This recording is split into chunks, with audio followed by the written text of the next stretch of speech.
3월 30일 화요일 밤 11시 15분입니다.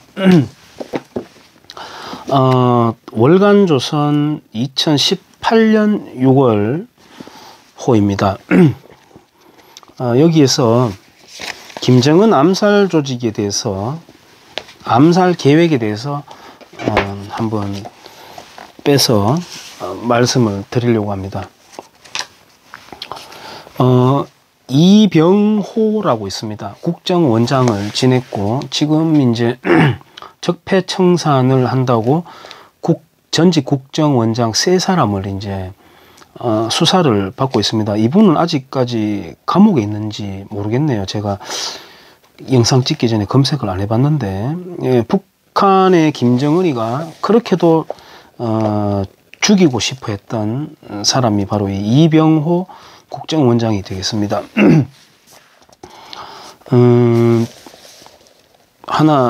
이 책에서는, 이거는 이제 국정원장의 눈물이라고 하는 책입니다. 노인과 여왕이라고 하는 엄상익 씨가 지었습니다. 여기에 이제 간단한 요 책 편김에 하나 소개하자면, 이병호 국정원장에 대한 선처 호소, 국정원장 특활비와 관련되어 책임을 묻는다면 이를 지원받아 업무에 사용하라고 지시한 저에게 모든 책임이 있습니다. 특히 이병호 국정원장은 고령의 나이에도 불구하고 저와 국가의 부름을 거절하지 않고 국정원장이라는 어려운 직책을 맡아서 훌륭하게 임무를 수행해낸 분입니다.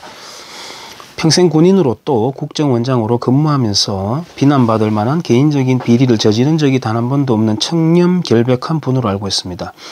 저의 지시를 전달받아 국정원 예산을 지원한 국정원장들은 자신들이 지원한 예산이 사적인 용도로 사용되고 국고에 손실을 끼치는 불법 행위라는 것에 대한 어떠한 인식도 없었을 것입니다.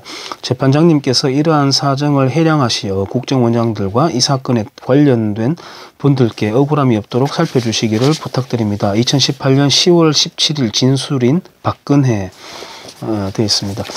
저는 이 내용에서 고령의 나이에도 불구하고 대통령과 국가의 부름에 응한, 왜 이분을 이 국정원장으로 다시 불러들였느냐가 굉장히 중요한 대목이라고 생각해요.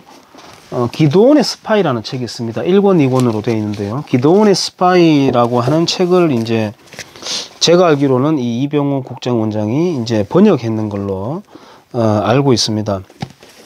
그렇고, 어떤 일이 있었느냐, 왜 김정은이가 그토록 이병호를 죽이고 싶어 했었느냐, 북한판 12.6을 계획한 북한 내부 혁명 조직과 국정원이라는 제목의 월간조선입니다. 박근혜 국정원은 김정은 암살하려는 북한 내 혁명 조직을 존재를 파악하고 지원을 했다. 당시 2016년 이병호 국정원장은 무조건 2년 안에 통일이 될 것이라는 확신을 가지고 있었다. 2016년에 무조건 2년 통일된다고 확신을 갖고 있었다 그래요. 탄핵이 안 되었다면 통일이 되었을 것이다. 북한 정권이 레짐 체인지가 되었을 것이다 라고 이제 그때 당시에 국정원의 직원들이 증언을 하고 그럽니다. 그런데 북한에서는 또 이런 게 있어요. 2018년에는 적화 통일을 한다. 그때가 포인트다 라고 하는 그런 미국의 정보당국의 어떤 분석도 있는데 이거는 이 책에 나오는 내용은 아닙니다만, 당시 2016년부터 2018년 사이에 남북 간에 굉장한 물밑 어떤 투쟁들이 있었다고 봐야 되겠죠. 누굽니까? 이석기죠. 이석기가 이제 말하자면 이제 68년도에 전모가 드러난 통일혁명당 사건과 비슷한 일을 이제 저지르려고 하다가 지금 잡혀 들어가. 그러한 점들도 이렇게 막 짚히고 합니다만, 제 머릿속에서는 박근혜 전 대통령이 탄핵만 당하지 않았어도 통일이 됐을 것이다. 박근혜 정권 당시 국정원 대북 파트 핵심 관계자가 그런 말을 했다 그래요. 김정은 암살 계획한 혁명 조직의 대장은 김정일에게 150평 아파트 선물로 받을 정도의 핵심 인물이다. 핵심입니다. 김정은 죽이고 박정희 같은 사람으로 북조선을 끌고 가다가 통일하면 된다. 혁명조직 관계자. 암살작전 세우고 그 실행 위한 문건에 서명까지 한 박근혜 역도년과 전 괴뢰정보원 원장 리병호 놈을 갈기갈기 찢어 죽여야 한다라고 하는 우리 민족끼리의 논평 중에 그런 말이 있었습니다. 갑자기 그때 이제 난리가 났었거든요. 여러분도 혹시 기억하십니까? 북한에서 난리가 났었습니다. 그때 당시에. 보내라. 위로 보내라. 우리가 찢어 죽이겠다라고 막 그랬습니다. 박근혜하고 리병호, 이병호를 보내라. 이렇게 했거든요. 북한 내부에는 여전히 혁명조직 움직임이 계속되는 듯하다. 이렇게 되어 있습니다. 내용이 좀 제법 길어요.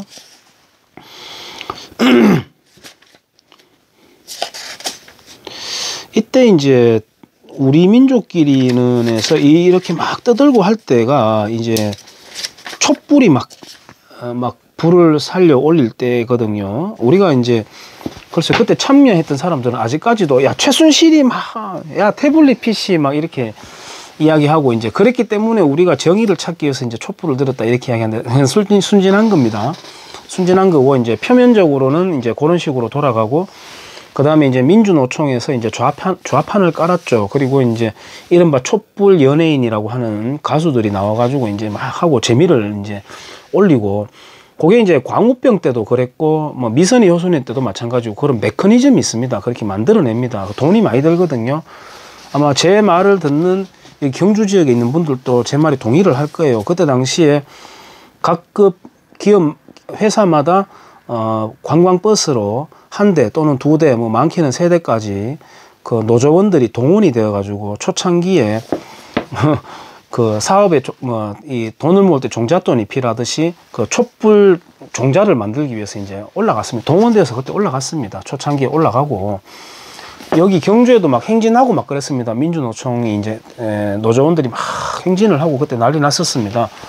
그러고 이제 그 뒤에는 이제 탄력이 받기 시작할 때부터는 이제 학생들도 나오고 뭐 기념사진도 찍고 재밌잖아요. 또 촛불 들고 막 사람들 모였는데 장관을 이루니까 그걸 뒷배경으로 해가지고 이제 자기들 인증샷도 찍고 이제 놀고 그런 중에 이제 뭐 박근혜 머리 잘렸는 인형 달아놓고 기요틴이 막 등장을 하고 사회주의가 답이다라고 하는 이제 불순물들도 거기에 끼어들고 횃불 들고 막 다니고 이제 그런 한번 이제 토제비 노름이 끝나고 난 뒤에는 이제 박영선 같은 사람들은 또 대학가를 다니면서 쥐를 잡자 이렇게 하면서 이제 이명박까지 같이 잡아야 된다 이런 식으로 해서 이제 리명 박근혜 숙청 이제 그게 모토였거든요 원래. 이명박 대통령이 그때까지 정신을 못 차리고 있었던 거죠. 그래가지고 이제 그런 일들이 이제 쫙 일어나는데 그러고 이제 박근혜 대통령이 세금 징수를 굉장히 알뜰살뜰하게 해내는 그런 이제 시스템을 갖추면서 이제 상인들로부터 외면을 받고 그 다음에 공무원 조직의 성과급제를 도입을 하고 연금 개혁을 완전하지 못하지만 조금 일부분 해냈죠. 많이 내고 적게 받는 식 뭐 이런 거. 그래가지고 공무원 조직으로부터 이제 다시 공무원 조직들이 등을 돌리게 되고 공무원 조직들이 박근혜 굉장히 미워했습니다. 지지율이 완전 막 끝장이 났었더랬습니다. 그리고 뭐 40대는 원래 40대니까 그렇게 되고 그렇습니다. 그런데 발단에서 왜 문재인 씨가 그때 그렇게도 마치 사활을 걸듯이 그렇게 매달렸거든요. 이번에 탄핵이 안 되면은 혁명을 일으킨다 뭐 이런 발언까지 하면서 그때 문재인 씨의 얼굴을 보면 평상시에는 원래 온화하고 부드러운 풍모를 풍기잖아요. 그런데 그때 보면은 굉장히 절박하게 그렇게 막 뛰어들어서 하는 모습을 보면서 굉장히 의아했거든요. 근데 김정은이를 제거하고 레짐 체인지를 하려고 했던 그런 움직임들이 있었다는 게 이제 여기 이제 나오는 겁니다. 다시 말해서 촛불 집회라는 것을 마치 민주주의를 되찾는 것처럼 광장에는 민주주의가 존재할 수 없습니다. 광장은 그때는 뭐 문화 활동했다, 뭐 성숙한 민주주의를 보였다라고 이제 자찬하고 또 해외의 어떤 언론에서 그런 뭐 표현을 쓴다면 봐라 해외에서도 이렇게 표현하잖아요. 이렇게 하지만 민주제도는, 인민민주제도라면 모르겠어도 자유민주제도는 광장에서 그렇게 떼거리로 이루어지는 게 아닙니다. 예, 그런 민주제도는 없습니다. 예, 있다면 인민민주제도일 뿐인 것이죠. 역대 괴뢰 통치배들 치고 동족 대결을 일삼지 않은 자가 없지만 박근혜 역도년처럼 그 누구에 대한 암살 작전까지 대북 정책에 반영한 극악한 동족 대결 분자는 없었다. 예, 우리 내로남불의 극치가 바로 이 북한 노동당인데요. 6.25 전쟁이 일으켰죠. 6.25 전쟁 직전에는 또 어떻게 됐습니까? 해방 전국에서는 제주도에 폭동을 일으켰죠. 지령을 내려가지고. 물론 그때는 이제 소련의 지령을 따라가지고 북노당이 또 남노당에게 지령을 내리고 각종 사건들 많이 일으켰지 않습니까? 폭동, 대구 폭동부터 해서 왜 민족끼리라고 하면서 민족을 왜 죽이죠? 노동자를 보호하자고 하면서 왜 카알기를 폭파시킵니까? 그게 이제 중동 노동자들 타고 오는 건데 이들은 그러니까 목적을 위해서는 민족이다, 뭐 이 노동자다 이런 거는 그냥 허울이고 목적을 위해서는 얼마든지 희생되어도 된다는 게 이들입니다. 굶겨가지고 죽인 것만 해도 300만 명이 죽었다는 그런 기록이 있지 않습니까? 고난의 행군이다라고 하면서 거기 어디에 사람이 먼저다? 노동자 천국을 만든다가 있습니까? 거기 어디에 우리 민족끼리가 있습니까? 그리고 6.25 전쟁 일으키고 그 뒤에는 뭐 제가 30년사라고 하는 옛날 책도 갖고 있습니다만 최근까지 다 합하면 도대체 몇 차례 크고 작은 침범이 있었습니까? 근데 여기에서 이 사람 이랍니다. 이 우리 민족끼리에서는 동족 대결을 일삼지 않은 자가 없었다. 나만 보고 오히려 그래요. 그리고 김신조 일당들이 왜 왔죠? 박정희 목 따러 왔다라고 김신조가 증언을 그렇게 공개적으로 했지 않습니까? 암살 작전까지 저거가 다 해놓고 그런 극악한 동족 대결 분자는 없었다라고 이제 이렇게 이야기합니다. 공산주의자들은 뭐라고 생각하십니까? 여러분들은 하나의 단어로 압축해서 말하면 거짓말입니다. 거짓말. 왜? 지향하는 이념 자체가 이루기 위해서는 거짓말 하지 않고는 안 되거든요. 노동자 천국이라는 게 어떻게 이루어질 수 있습니까? 농민 천국이라는 게 어떻게 이루어질 수 있습니까? 거짓말로 만들어진 시나리오를 꾸려나가고자 하니까 계속 거짓말을 해야 되는 것이죠. 지금 남한의 좌익들도 거짓말 얼마나 많이 합니까? 거짓말이 바로 공산주의자들의 본질인 것이고 공산주의자들도 결국은 권력 투쟁입니다. 지 먹고 살기 위한, 뭐 인민을 위한 이런 거 없습니다. 다 권력 투쟁인 겁니다. 예를 들어서 보수 진영은 어떠냐? 보수 진영도 권력 투쟁하는 사람 많죠.